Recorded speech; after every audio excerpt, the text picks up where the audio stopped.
పిల్లలు పుట్టడం లేదని బాధపడుతున్నారా? ఈ అమ్మవారిని దర్శించుకుంటే సంతాన భాగ్యం. గుడి ఎక్కడుందంటే 800 సంవత్సరాల క్రితం కరీంనగర్ జిల్లా గన్నేరువరం కసింపేట గ్రామములో స్వయంభూ మానసదేవి మహాక్షేత్రం వెలిసింది. ఈ ఆలయం భారతదేశంలోనే రెండవ ఆలయంగా ప్రసిద్ధిగాంచింది. మొదటిది హరిద్వార్లో ఉండగా రెండవ మానసాదేవి ఆలయం ఇక్కడ కొలువై ఉన్నది. మానసాదేవిని మహిమగల దేవి అని అంటారు. మనసారా కోరిన కోరికలు కోరుకుంటే ఆ దేవి కోరికలు తీర్చుతాయని ఇక్కడి భక్తుల నమ్మకం. పూర్వం ఇక్కడ వీరభద్రస్వామి పురాతన ఆలయం ఉండేదట.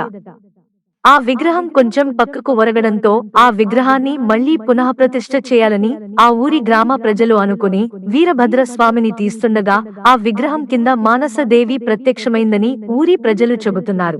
అలా బయటపడ్డ విగ్రహాన్ని చూసి ఇక్కడ ప్రజలు మునులు, ఋషులు, పీఠాధిపతులు, పూజారులని అడిగి తెలుసుకోగా ఈమె సాక్షాత్తు మానసదేవి అని తెలుపడంతో ఆమెకు 9 నెలలలోనే ఇక్కడ గుడి కట్టి అమ్మవారిని ప్రతిష్ఠించారని ఆలయ ప్రధాన అర్చకులు బ్రహ్మశ్రీ మామిడాల నాగసాయి శర్మ తెలిపారు.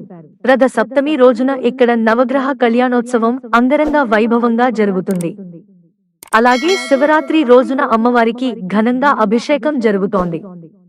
శివరాత్రి రోజు ఉదయం 6 గంటలకు మొదలైన అభిషేకం మరుసటి రోజు ఉదయం 6 గంటల వరకు 24 గంటల పాటు కంటిన్యూగా నడుస్తుందని తెలిపారు. ఇక్కడికి సంతానం లేని మహిళలు వచ్చి అమ్మవారిని దర్శించుకుంటే తప్పకుండా అటువంటి మహిళలకు సంతానం కలుగుతుందని ఆలయ అర్చకులు అంటున్నారు.